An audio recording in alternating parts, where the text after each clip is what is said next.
morning, there was a kid in a youth group, I don't know, 14, 15, youngish guy, but he was obnoxious and loud and always interrupting and getting in the way, making smart aleck comments, trying to be tough or cool or get people to notice him, to impress people.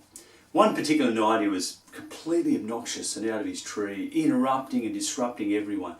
And it kind of fell to me to bring him back into line, to quieten him down. I overreacted and he shut up all right, he didn't say anything.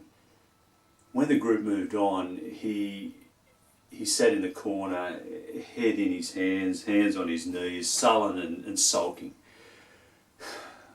I sighed, groaned, took a deep breath and thought, I've got to fix this up, I've got to redeem this, it's not what we're on about.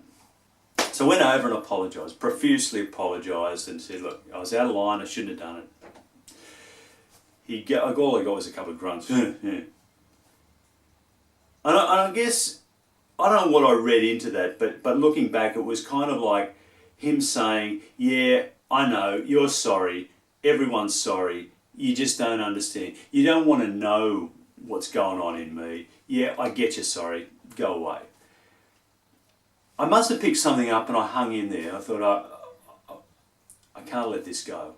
So I kept on and kept talking and apologised and, trying to open him up. After a while I got a few terse sentences, no one understands, no one cares, it's not fair, everyone picks on me, teachers at school, kids, the whole world's against me.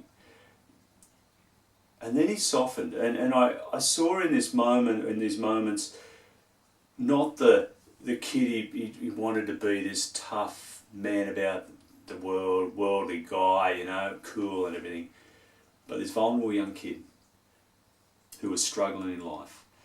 And I saw the tears hidden by his glasses but rolling down his cheeks. And then he started sharing stories of his world, his life, of a stepfather who didn't like him and who would hit him and beat him up if necessary, who would come home drunk at the weekends and pull him out of bed and give him a hiding. And this kid would run the streets with older blokes to just because he was bored, but also to stay away from home until this drunk stepfather got home, and then he'd slip in and go to bed. Or if nothing was happening, he'd get a blanket and a pillow and sleep in the garage with his dog until this guy was in bed asleep. It was a world I didn't understand. It was a world that was far from mine. And I began in that moment to see this guy and some of the others in the youth group and kids we'd been engaged with in a whole new way.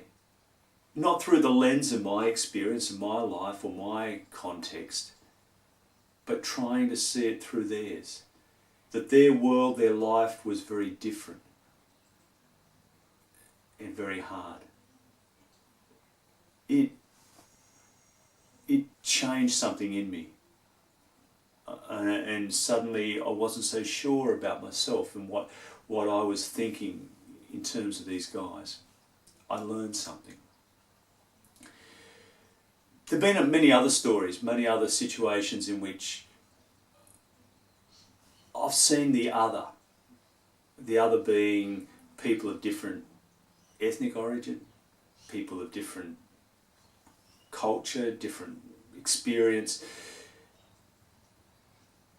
people I'd assumed and put into my own, seen through my own lenses, own filters, and presumed things about them that suddenly blew my expectations and my worldview and my awareness apart, opened me up to a deeper awareness and appreciation and understanding. The Indigenous person who came and shared their story and told me what life was like for them and how they struggled living between these worlds, a culture that was being killed or dying or that it was just out of their reach but drew them on, versus a culture that they were thrust into and they were part of, and they didn't quite fit between either, and the hopelessness and despair they felt.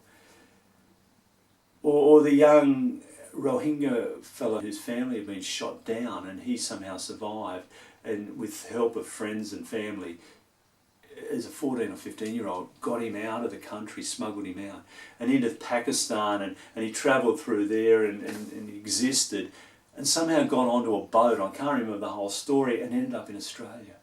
And this desperate young man who had nothing in the world, and who was allowed one of those visas that allowed him to be in the community, and he was allowed to go to school. And this man, this young fella, 16-year-old by then, was in school for the first time, really. I mean, he'd had bits of school, but as a Rohingya, the Taliban came down hard on him and persecuted his people, and he was so far behind, but he lapped up school. He loved it. He loved going and learning. This was the best thing in his life. And then the government says when he turned 18, oh, you can't go to school anymore, you're too old. This kid who wanted to learn and learn and learn. But just his story, so far away from me. I thought of these this week because the story in Mark's story of Jesus this week is about a woman who is other. She's described as Syrophoenician. She's a woman, she's a Gentile, so a non-Jew, and she represents probably up to three of the different traditional enemies of Jesus: Canaanites, Romans and Greeks, all of that culture in her. And Jesus is disappeared, hiding up in this northern area, and he's in a house, escaped from the world, from the pressures of people wanting a piece of him, or the religious leaders having a go at him. It's a moment of respite, renewal.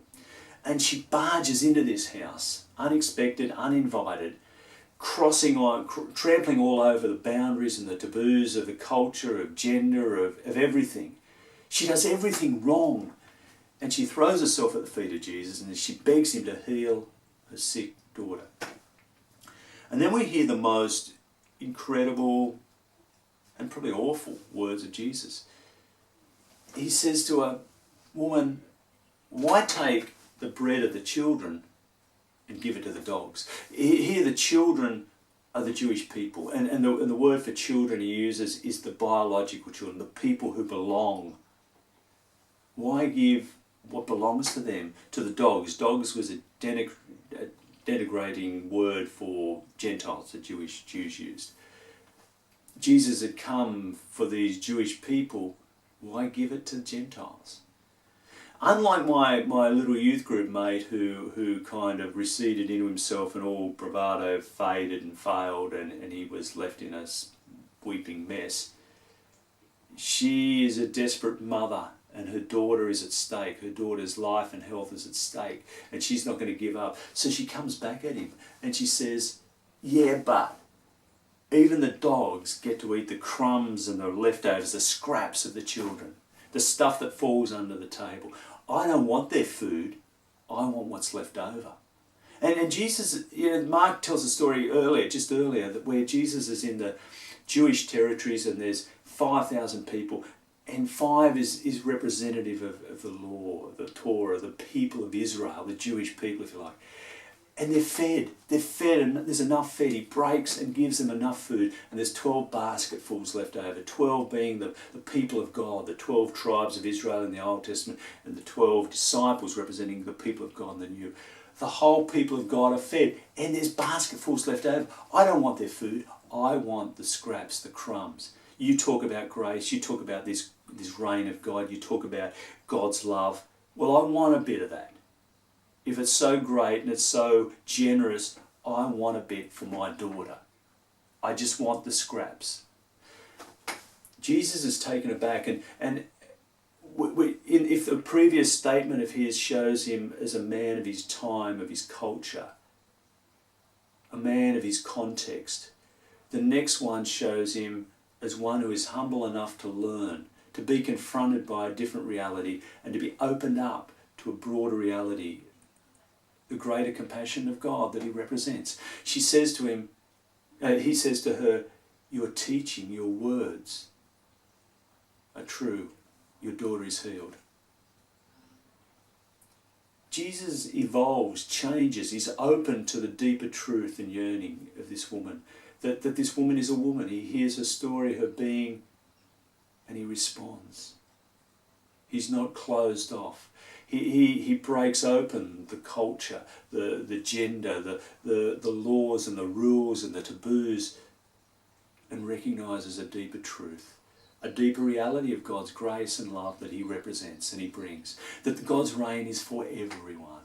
That the Jews have been fed and are being fed, but there's room in this world, in this love, in this grace for everyone. And so that as it moves on in the next chapter, in 8, Jesus, well, first of all, he moves around. He goes around to the 10 cities, the Decapolis, the 10 cities, the 10 Greek cities. And people bring a man to him who's deaf and got a speech impediment.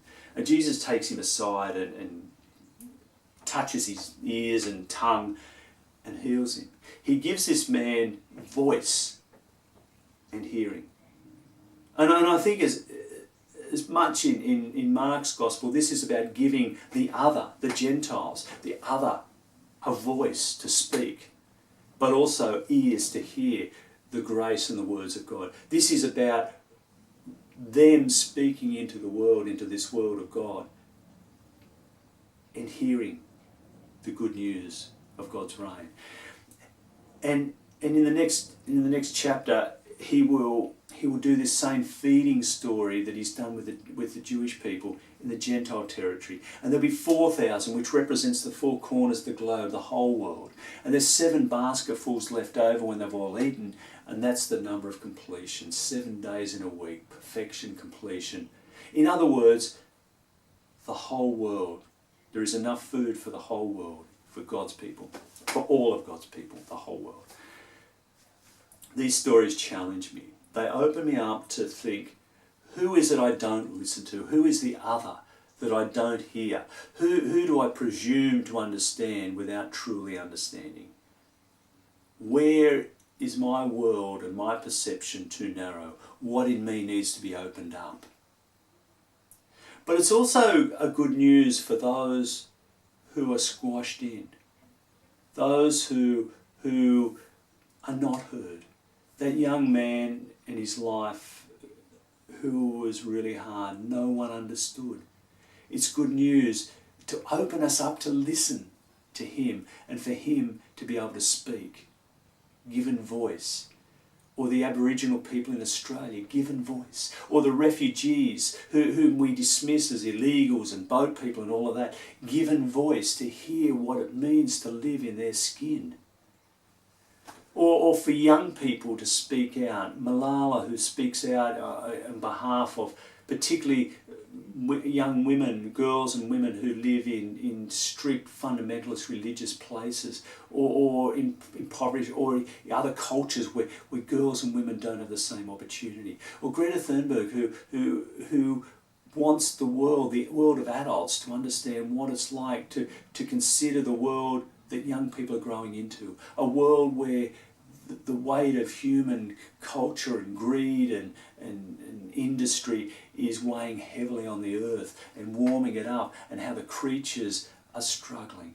And in this next month, churches and Christians and others around the world will be celebrating a season of creation, where we stop and look and listen to the trees and the plants and the animals and creatures and the birds and the fish and the streams and the rivers and the lakes and the trees and the forests and the mountains and the sky, to hear what they are saying, to listen to the beauty and the wonder, and to see our part in it, to hear and open ourselves to the other, and to hear the voice of the struggle of the creation around us and of people in our world who are struggling.